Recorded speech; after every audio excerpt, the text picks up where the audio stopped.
Hi guys, James at Rampant Lion Reviews again for you today with another beer review. For this one we are going to head over to America once again. We're going to go to New England where my parents had a recent trip and taste another one of the beers that they brought me. So for this one we are going to visit the state of New Hampshire for only the second time in the channel's history. The only other beer reviewed from this state was actually the Baltic Porter from Smutty Nose, which was really quite an interesting beer. I remember really enjoying that one. But today we're going to go to Londonderry, which is near Manchester in the southern part of the state, and we're having a taste of a beer from 603 Brewery. So this one is the White Peaks IPA and it comes in at 6.6% ABV. Apparently this beer is named after, it was basically a tribute to the fact that New Hampshire has, I think, 48 different peaks over 4,000 feet in the state. So that's why they decided to name it White Peaks IPA. But it should be a really interesting one. As I always say, it's cool to try different beers from different places. So this is my first IPA from the state of New Hampshire. So hopefully it's a good one. So as always with my reviews then, I'll tell you a little bit about the brewery. If you want to get straight to the tasting, just fast forward.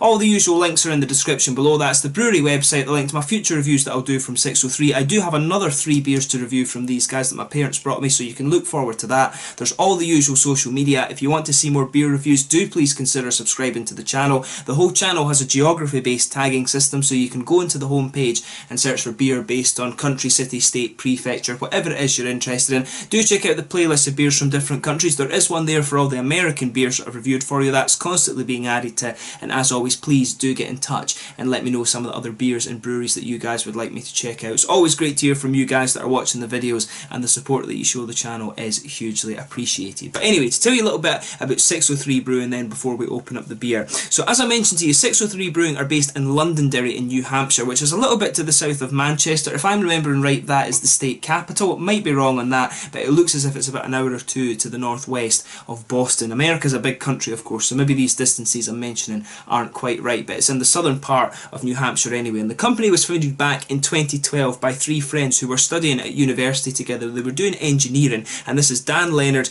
Jeff, and then Jeff and Tasman Hughes, who are husband and wife, of course. She was called something different in the early days, of course, but Dan had been homebrewing during university and he perfected a number of different recipes, which some of them have, of course, made their way into the regular 603 range today. But originally they were based in Campton, which was to the north of Plymouth, but then when demand for their beers continued to grow, they decided that they had to take the plunge and make their microbrewery a kind of permanent fixture and go full time, if you like. But over the last few years they've been upscaling their production, and they do say that one of their commitments with the brewery, if you like, is to kind of make sure that they can produce quality products on a bigger scale, and that's something that they're hugely interested in because of their engineering background. But they now employ well over 10 people, and they've got a tap room in the brewery that you can go and visit as well. So I think it was saying they've got a 60 barrel system in the brewery, and they are producing quite a few different things. When I checked out the website, there was well over, I think, 30 or so different beers that they produced. In their core range, they had about 10, if I'm remembering correctly. They had quite a few different seasonals and then a huge number of different one-offs as well. So they've been around for about 5 years now,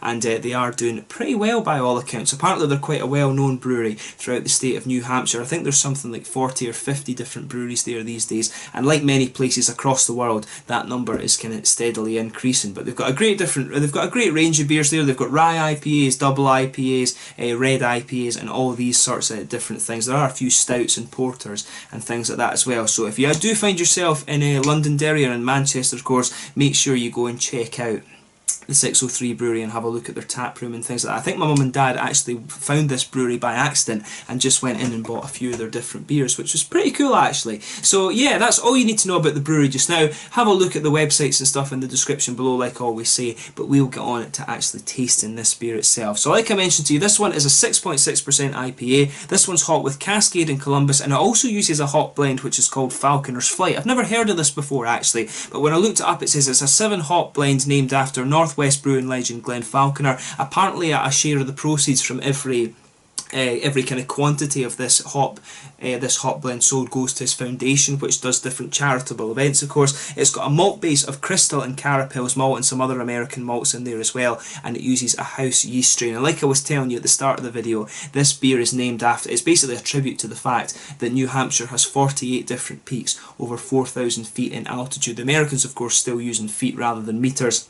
But what can you do? You always hear me complaining on these reviews of American beers that they don't use millilitres and things like that. They use these fluid ounce measurements and stuff, and they are, of course, still using feet. America, just please use the metric system. It makes a lot more sense. But this can, of course, I believe it's probably a 330ml can, or it's 12 fluid ounces, which I think might be nearer 350. But yeah, nicely presented can. I'll just let you have a little quick look at the artwork there. There you can see this is the shape of New Hampshire. Of course, the state next to that is Vermont, which is home to Ben & Jerry's, and of course the wonderful Bernie Sanders, who you've heard me go on about before. I really like him. There you can see, nice artwork there, 603.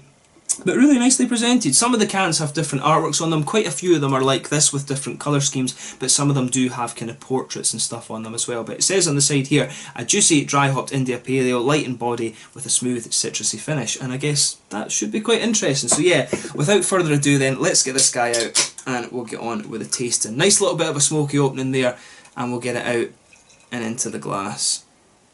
So yeah, as you'd expect from an IPA, it's pouring a nice kind of hazy, goldeny amber colour. We'll just get it up and let you have a little closer look there.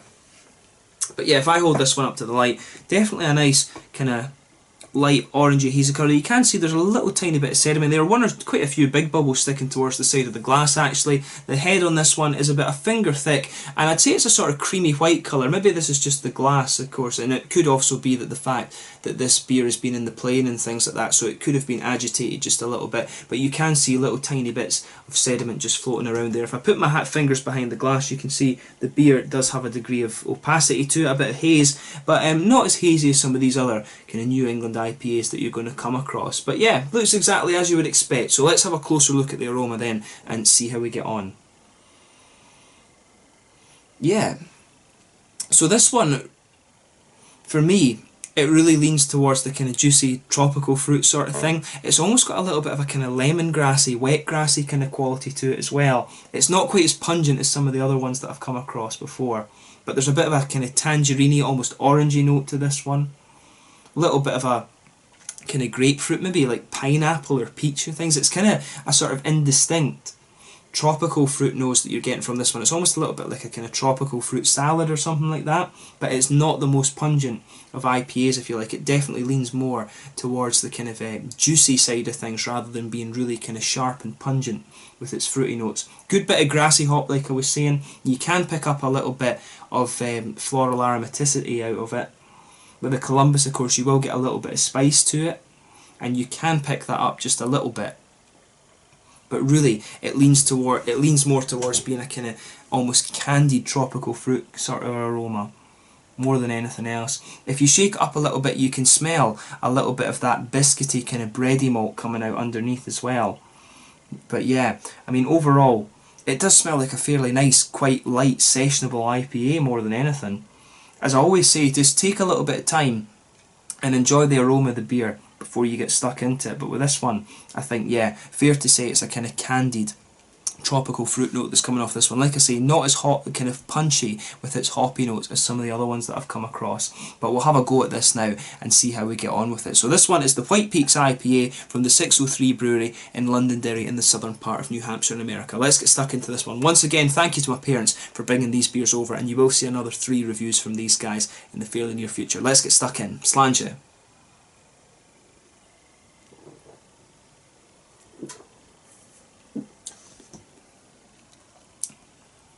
Yeah, I'll tell you something about it straight away. It does have a good bit more kind of IBU to it, a good bit more bitterness than you would expect from the aroma. But in the same way, it does actually have the kind of feel. It actually reminds me a lot of some of the beers that I've had from Stewart Brewing in Edinburgh here in Scotland.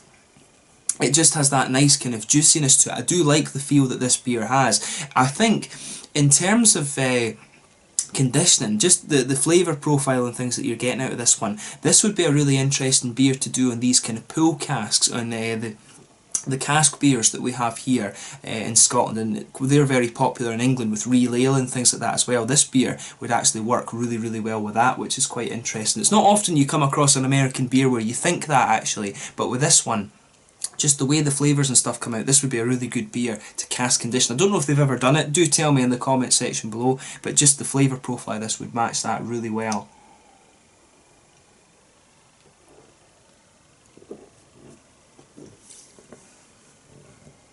But yeah, I really do like just how the flavours come across in this one. It's a nice kind of easy-going session IPA, really. 6.6% though, it doesn't really fit into the session IPA category. Usually those are about sort of 4%ish, if I'm remembering correctly. But I really like how this one comes across.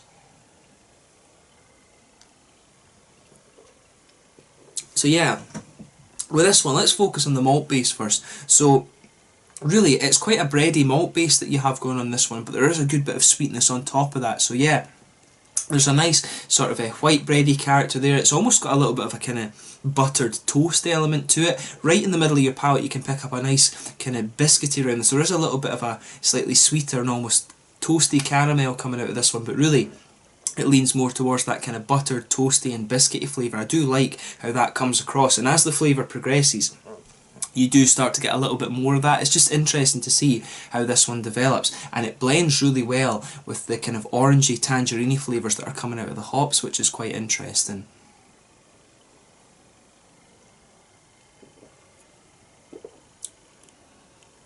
But yeah, I think with the crystal, the American crystal malt that you get, I always like that sort of sweet bready and biscuity character that you get out of it. Some of the American malts that you get, like as I say, Crystal and Turo and things like that, I really love the nice feel that you get out of them. They're not so common actually to find in Europe. It's mainly, as I say, there's probably such demand in America these days that very little of it will actually get across to Europe.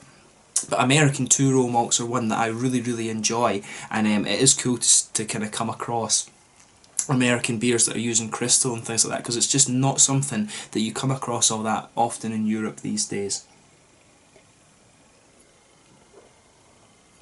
But I do like just how everything goes together. This beer, of course, a good way to kind of summarise the feel of this one, it's not one that's going to be that's all that punchy in any one regard. This beer for me is more kind of about how all the different flavours kind of blend together. I think that's a good way to describe this one, and I do like beers that can do that. If beers can do that well, for me it's a really nice, quite sessionable beer, and that's the kind of category that I'd put this one into. Like I say, the malt base goes together really well. In terms of the hoppy side of the beer, there's a wee touch of earthiness in the back corner of the palate. As you come further forward, there's a nice little bit of floral aromaticity, a little bit of lighter kind of grassy note as you go round the front curve of the tongue. It's almost got a little bit of a lemongrassy quality to it, not too prominent if you like, but definitely more of a kind of fresh, kind of well cut grassy sort of thing. And if you just go behind the front curve of the palate there, that's where you're getting some of these nice kind of juicy fruits coming out. And I think that's that 7 hop blend. There's quite a variety of things going on there. But yeah, like I was saying earlier, you've got a little bit of a kind of tangerine orange. I do wonder if one of the hops in that blend is Amarillo, because you can get a little bit of that more oily orange. As I always say, the kind of distinctive thing, I mean, you've got Azaka and you've got Mosaic these days that give you the lighter sort of tangerine notes, but Amarillo's the one that gives you that classic sort of oily orange. I do wonder exactly what's in there, but there's a little bit of a kind of sort of peachy, apricot-y kind of thing going on, which makes me wonder, you know, is there a little bit of, I'm trying to think, you know, is there a little bit of maybe Citra or something in there? I don't think, I'm not really getting passion fruit, which is what you'd expect from Simcoe. Citra can give you mangoes and a little bit of kind of peachy flavour from what I remember, but there's a good bit of kind of different kind of, I guess, like candied tropical fruit flavours coming out of this. You can feel a little bit of the grapefruit from the Cascade just sort of underpinning this one a little bit, and on top of that you get these tangerine sort of orangey notes. And then as you progress further into the flavour, it becomes a little bit kind of pineapple-y and apricot-y, if that makes sense. But all the flavours in this one just go together really well, and as the beer mellows out, you start to get a little bit more of that kind of juicy tropical fruit flavour out of it. But overall, it's just really nice. This, as I said to you at the start of the video, or at the start of the tasting, this beer's all about how the flavours kind of blend together, and they all just go together really nicely. That lighter kind of juicier tropical fruit beer feel that the beer has blends together really well with the way the malts are, with that kind of almost buttered toast kind of thing that goes on in this one. I just like how it all goes together really well. I certainly wouldn't hesitate to drink this beer again, but if you're expecting something that's kind of big and punchy and really high in terms of IBU, something that's going to blow your head off, this beer isn't that. It's more of a kind of nicely blend, kind of easy drinking sort of thing, but I do like what it's doing. In terms of the mouthfeel then, I would say that this guy is fairly mid-bodied. The carbonation is quite soft on this one. It leans more towards the oily side of things in terms of the mouthfeel.